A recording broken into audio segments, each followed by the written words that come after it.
Halo semua, kembali lagi di channel Madrasah Coding. Ini adalah playlist seri pembelajaran HTML dasar. Ini video ke-7, yaitu tentang tag form. Kemarin kita sudah belajar tentang tag table di video ke-6, dan ini video lanjutannya yang ke-7. Oke, apa itu tag form? Tag form adalah elemen HTML yang digunakan untuk mengumpulkan data atau input dari pengguna. Data yang diisi nantinya dapat diproses oleh aplikasi atau dikirim ke server. Jadi tag form ini adalah satu tag yang sangat penting di HTML karena semua sistem yang berhubungan sama server itu pasti menggunakan tag form. Apalagi kita bekerja dengan PHP, tag form ini adalah tag wajib yang harus ada untuk berhubungan sama server. Kecuali kalau kita menggunakan JavaScript mungkin saja tag form ini bisa tidak digunakan, bisa juga digunakan. Tetapi kalau kita menggunakan bahasa pemrograman PHP nantinya tag form ini wajib digunakan. Adapun atribut dari tag form yaitu yang pertama action dan yang kedua method. Action ini di dalam action ini nanti kita menentukan kemana inputan ini akan dikirim. Misalnya kalau kita kirim ke PHP, biasanya nanti file PHP itu ditulis proses.php. Nah, file itu akan dikirim melalui form ini. Lalu ada method. Nah, metode ini sebenarnya ada beberapa metode yang biasa digunakan, tapi yang paling umum digunakan itu ada dua, yaitu get dan post. Mungkin di video ini kita tidak akan membahas tentang metode, karena kalau kita membahas tentang metode ini sudah berhubungan dengan file PHP ataupun JavaScript. Oke, kita lanjut. Ada bagian-bagian dari tag form yang wajib ada dalam form untuk membuat inputan. Yang pertama itu label. Label ini adalah sebagai media informasi untuk sebuah inputan, bahwa inputan ini adalah inputan untuk biasanya email, password, atau checkbox, dan lain-lain. Nah, label ini yang menginformasikan bahwa tag inputan tersebut digunakan untuk apa. Lalu ada tag inputan. Nah, disinilah kita akan memasukkan semua inputan yang kita gunakan. Misalnya kita memasukkan email, password, terus mungkin kayak pencarian data semua. Nah, itu dimasukkan di inputan ini. Inputan ini juga banyak sekali atributnya. Mungkin nanti kita akan bahas di video selanjutnya. Ini bagian khusus yang akan saya buat karena memang inputan ini banyak sekali atribut-atribut yang harus dibahas. Lalu text area. Text area ini bagian inputan juga, tapi berbedanya text area ini dia memiliki ruang input yang sangat besar atau sangat banyak. Kalau inputan ini dia terbatas panjang stringnya, tapi kalau text area ini dia punya panjang string panjang sekali, bahkan mungkin kita bisa menggunakannya untuk kayak media-media komentar atau cerita atau apa bisa kita masukkan di text area ini. Lalu ada inputan select. Nah, inputan select ini biasanya digunakan untuk membuka suatu informasi. Biasanya di dalam select ini adalah judul-judul dari informasi tersebut. Nah, seleksi ini dia punya bagian-bagiannya, yaitu di dalam select ada option. Option ini yang dimasukkan semua pilihan-pilihan yang nanti kita pilih. Jadi select ini sebagai bagannya atau kontainernya. Sama halnya dengan form ini juga sebenarnya dia kontainer. Yang di dalam form ini ada tag-tag ini tersebut. Select juga ini adalah kontainer. Dalam select ini harus ada option, pilihan-pilihannya. Dan yang terakhir itu adalah button. Ini inputan button ini yang digunakan ketika kita sudah memasukkan inputan di sini, di inputan password, email, atau apapun di inputan ini dan di text area, dan kita sudah memilih suatu pilihan di select option ini. Nah, di button inilah kita klik untuk mengirim data ke server. Jadi kalau ketika kita sudah mengklik submit atau klik button ini, semua data yang kita masukkan di inputan akan terkirim ke server melalui action ini. Jadi form ini dia berfungsi untuk mengirim data-data tersebut. Oke, mungkin kita akan lanjut di codingan sambil saya akan jelaskan sedikit demi sedikit. Nah, di sini saya sudah membuka text editornya saya. Saya menggunakan Sublime Text dan saya sudah punya kerangka HTML sederhana. Pertama yang akan saya bahas yaitu tag form dulu. Saya ketik di sini form, lalu ada atributnya. Yang pertama action, lalu method. Seperti yang tadi saya bilang di awal, form ini dia punya atribut yaitu action dan method. Nah, action ini disinilah kita biasa memasukkan nama tempat kita akan mengirim data ini. Biasanya berhubungan sama server. Kalau misalnya kita punya file PHP di sini, nah di method sinilah kita akan memasukkan nama file itu. Misalnya ini proses.php. Nah, seperti begitu. Namun kita belum punya file PHP ini, jadi Cukup kita ketik saya dulu. Mungkin nanti di play selanjutnya kita akan bahas tentang PHP. Nah, mungkin kita akan bahas kembali tentang action ini. Lalu ada metode post yang tadi saya bilang. Terus ada get. Nah, itu dua itu yang sangat umum digunakan. Sebenarnya ada juga kayak metode delete, ada update, ada beberapa metode lagi yang bisa digunakan. Namun kita tidak akan bahas di sini, mungkin di video-video yang lain lagi. Kita akan bahas tentang bagian-bagian dari input dari tag form ini. Yang pertama yaitu tag label.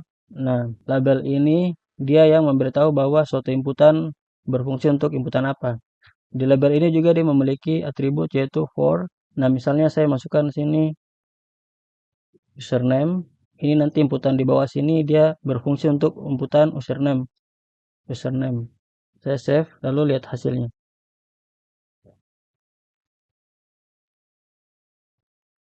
Nah, ketika saya refresh dan akan muncul tulisan username.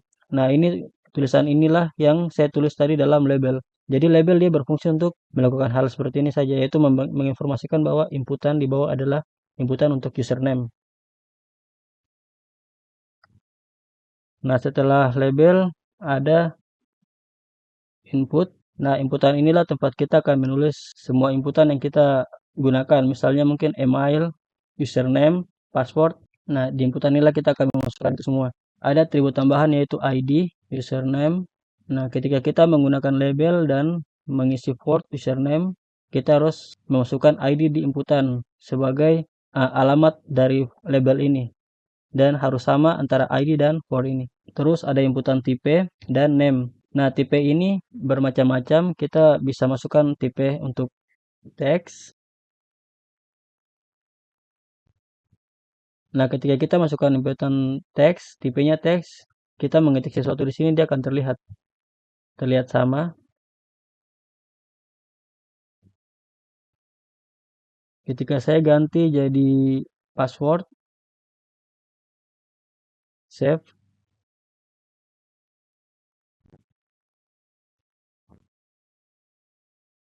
Di sini dia tidak akan memunculkan teks kayak tadi, melainkan tanda bintang-bintang atau titik-titik. Nah, artinya dia adalah inputan password rahasia atau tidak boleh dilihat oleh user lain.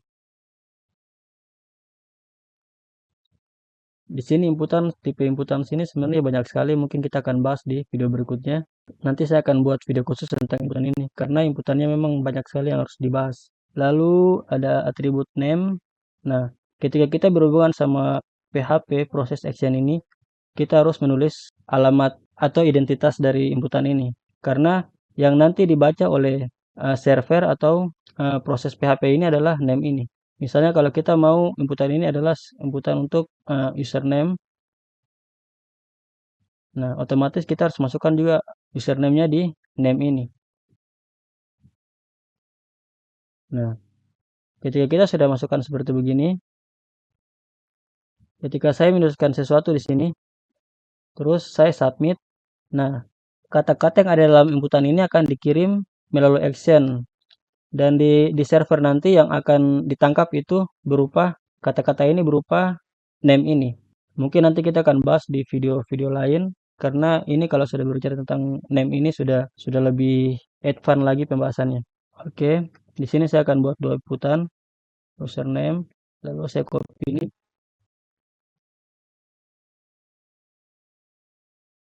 kasih BR. Nah, terus inputan kedua ini saya akan masukkan sebagai inputan password. Password. Nah, tipenya harus password. Name-nya juga otomatis harus password. Dan ID-nya juga harus password. Oke, lihat hasilnya. Nah, ini untuk username dan ini untuk password. Perbedaannya, username terlihat, sedangkan password tidak. Oke. Lalu inputan berikutnya adalah select. Saya kasih biar dulu. Nah, select ini dia punya bagian-bagian dari select ini yaitu option. Nah, option ini yang akan biasanya semua data-datanya kita masukkan di dalam sini. Misalnya ini untuk HTML, ini sebagai contoh saja. Saya copy, saya perbanyak actionnya. Sini misalnya CSS, lalu sini PHP. Save. Nah, ini adalah action yang tadi saya buat. Dia akan muncul sebagai drop down. Jadi pilihan-pilihannya ketika kita klik di sini, kita bisa memilih. Nah, seperti begitu. Select dan actionnya juga memiliki beberapa atribut. Mungkin kita akan bahas di video selanjutnya. Lalu yang keempat yaitu text area. Nah, text area ini biasanya digunakan untuk mengisi inputan yang jumlahnya banyak. Text area ini biasanya digunakan untuk membuat teks-teks yang panjang.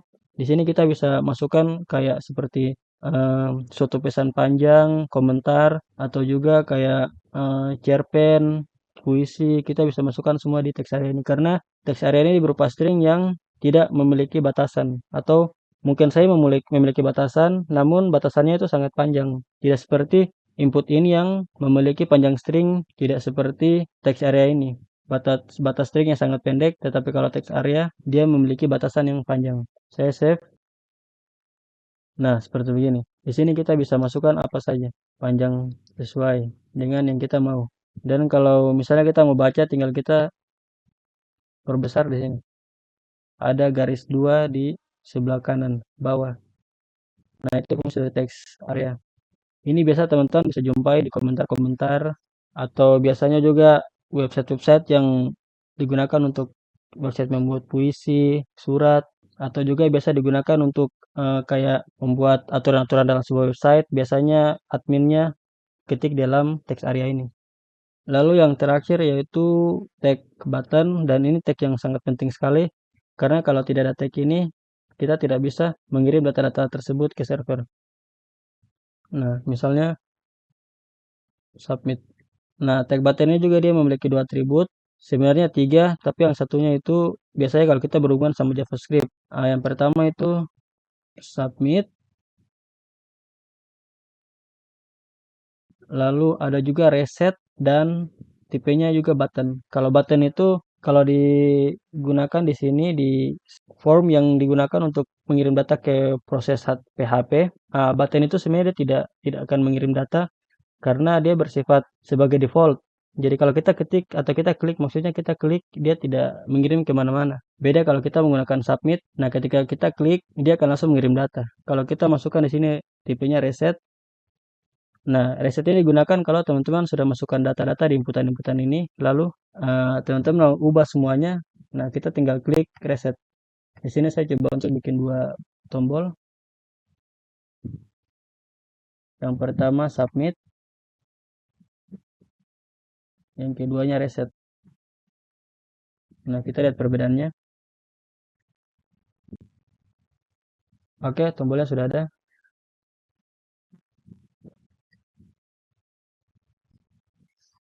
Nah, ketika saya masukkan username misalnya Adi, lalu paspornya 12345.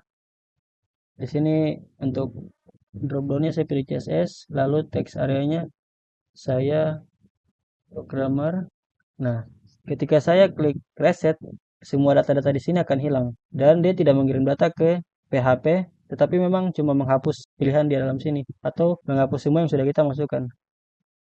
Nah, dia akan bersih kembali. Ketika saya menggunakan submit, nah ketika saya klik submit, dia akan refresh. Lalu error karena file PHP-nya tidak ada atau dia tidak tahu file proses PHP ini apa atau yang mana, dia tidak, karena kita tidak membuat file proses PHP jadi jadinya error atau not found. Oke teman-teman, mungkin videonya cukup di sini supaya tidak terlalu panjang. Nanti di video berikutnya kita akan bahas tentang input dan select ini. Karena input ini dia memiliki banyak atribut atau tipe yang mungkin kalau kita bahas satu persatu di sini mungkin akan sangat panjang ini video. Oke teman-teman, mungkin sekian dari video ini. Kita akan lanjut di video berikutnya. Terima kasih.